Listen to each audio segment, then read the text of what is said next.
Shooting at a Boulder, Colorado grocery store. This happened yesterday. It is the 7th mass shooting in this country in just the past 7 days. 10 lives are lost after a gunman opened fire inside this King Soopers grocery store. The youngest victim, 20 years young, the oldest 65. At least one was a supermarket employee and another an 11-year veteran police officer. I'm going to read the names of the deceased. Denny Strong, 20 years old. Nevin Studinsky, 23. Ricky Odds, 25. Trelona Barkanoviak, 49. Suzanne Fountain, 59. Terry Leiker, 51. Officer Eric Talley, 51. Kevin Mahoney, 61. Lynn Murray, 62. Jody Waters, 65. Our hearts go out to all the victims killed during this senseless act of violence.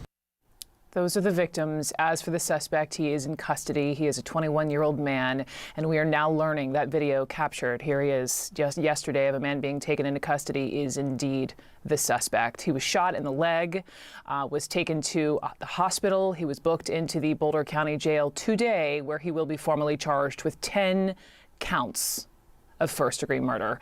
CNN's Lucy Kavanaugh is live in Boulder for us. And Lucy, obviously so many questions. We just learned a lot of new information. Fill us in. What do you know? Unfortunately, not much about the motive, Brooke, but we are getting a lot more details about the suspect, who authorities have identified as 21-year-old Ahmed Alissa. We understand that he immigrated to this country from Syria in 2002, that he and his family have been living in the Arvada area since 2014. Now, my colleague Blake Ellis actually spoke to the older brother of the suspected gunman, who said that he may have suffered from mental illness and that he was apparently bullied in high school for being Muslim. He says that this may have contributed to the suspect being antisocial. The brother also told CNN that the suspect became increasingly paranoid in around 2014. He felt that he was being followed and chased, and to that point he apparently placed duct tape over the camera on his computer to block anyone that he believed might have been following him. The brother also told us that the suspect was not overly political or religious.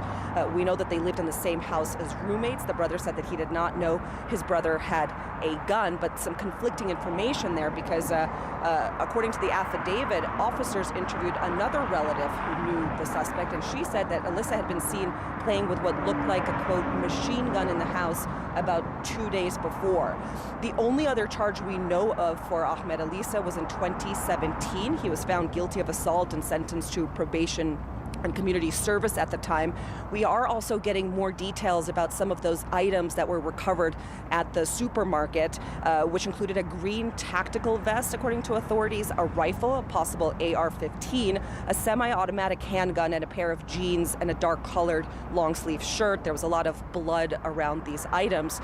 And according to new court documents, we also understand that the suspect apparently stripped off his clothing before surrendering to authorities. And while he refused to answer any questions, he did reportedly ask the authorities to speak to his mother. But that's about the suspect. We are getting so much tragic information about the victims again and the impact suffered by this community. Take a listen to what the Boulder police chief had to say about how this affected her and the community. I feel numb. And it's heartbreaking. It's heartbreaking to talk to victims, their families. You know, it's tragic. This officer had 7 children, ages 5 to 18. I just had that officer's whole family in my office 2 weeks ago to give him an award. And so it is personal. This is my community. I live here. And to have something like this happen so close to where you live, and to know the fear in the community, and to know that the officers sacrifice themselves. It's heartbreaking. And it is heartbreaking. 10 people walked into that store on Monday afternoon. 10 of them never came out. We are grappling with the aftermath of yet another senseless mass shooting here in America. Brooke. Lucy Kavanagh, thank you. In Boulder, you know, I have sat in this chair too many times covering mass shootings in places we all frequent, right? Movie theaters, churches, and now a supermarket. And there are a number of witnesses who are speaking out about what they saw, what they heard as they were doing something so mundane as buying groceries, a quick run, right, to the supermarket to buy food for their families. I just looked at my son and I told him in between shots, by the fourth shot, I started counting. And I told him, we have 3 seconds, stay low and don't look and just move fast. And he almost hesitated and I just told him, we don't have another option, where we don't have any other chance to get out of here. What I saw was a terrified face running towards me. She was a woman, you know, shorter than myself. And the first 2 shots that happened, I saw her face and her running down the aisle towards me. I turned and kept up with her, and we all ran down the aisle towards the back of the store together. The employees in the back of the house didn't know what was going on, so we told them that there was a shooter, and they told us where the exit was. He, on his way to the entrance, had turned around and was shooting rapid fire at one particular target. I'm fairly sure it was a person. And then he turned around, he entered the building through the handicap entrance, and a few seconds later, I saw people running out of the building. I heard screaming. I heard people leaving in their cars, and it just devolved into chaos within just a couple of minutes. We peeked in and heard a couple more shots go off, and I saw another lady laying right there on the ground right inside the front door. At first I heard a loud bang, so I kind of thought a shelf fell over or something like that, but then immediately when I heard multiple gunshots, I knew that it was something more than that, and so I just made sure I got out of there safely, and it was a really, truly horrifying experience.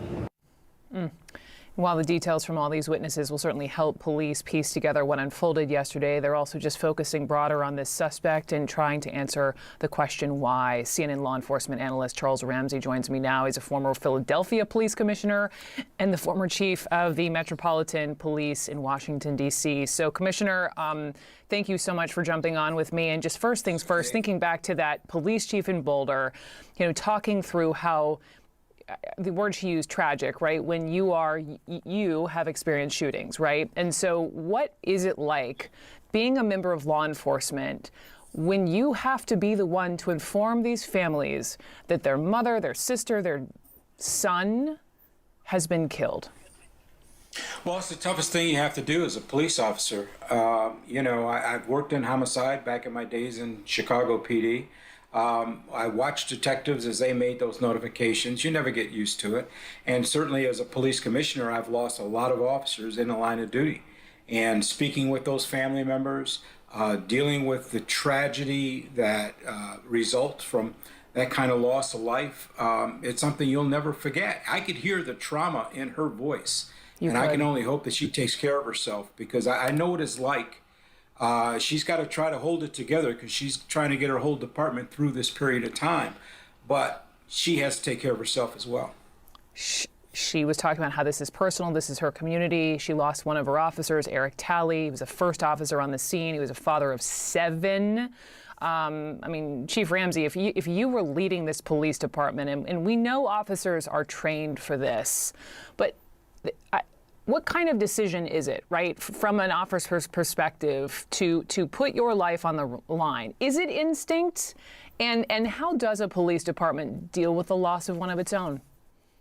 It's instinct and it's training. Officers have to protect the lives of others. Sometimes that means putting your own life at risk. And so what that officer did was truly heroic. It took a great deal of courage, but he did exactly what he was trained to do.